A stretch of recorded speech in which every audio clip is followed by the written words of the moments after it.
Έχουμε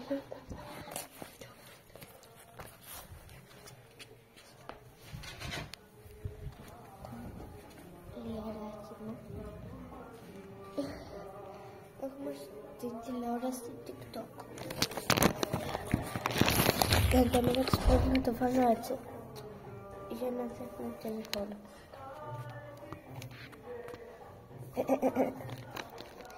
Συγγνώμη.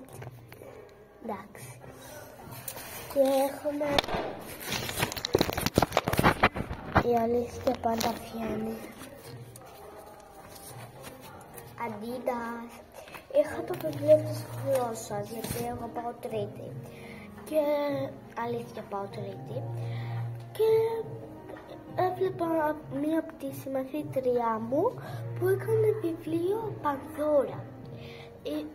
Πήρε ένα βιβλίο και το κόλλησε με χαρτιά και το έκανε. Και ήταν πάρα πολύ ωραίο και εγώ ζήλεψα. Και έκανα το μισό, όπως βλέπετε, Adidas, αλλά εγώ μπορεί να το ονομάσω Barbie, δεν ξέρουμε. Δεν πέρασε βασικά.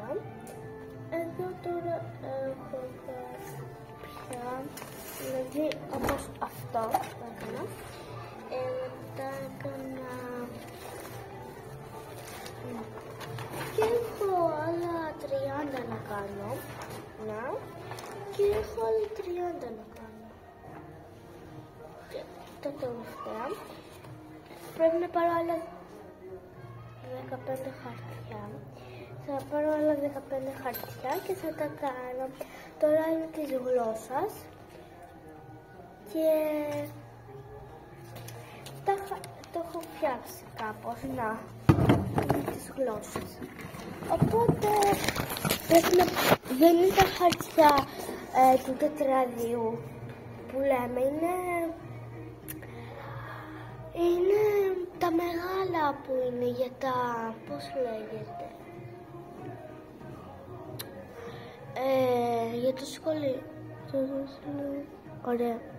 Αυτό, bye!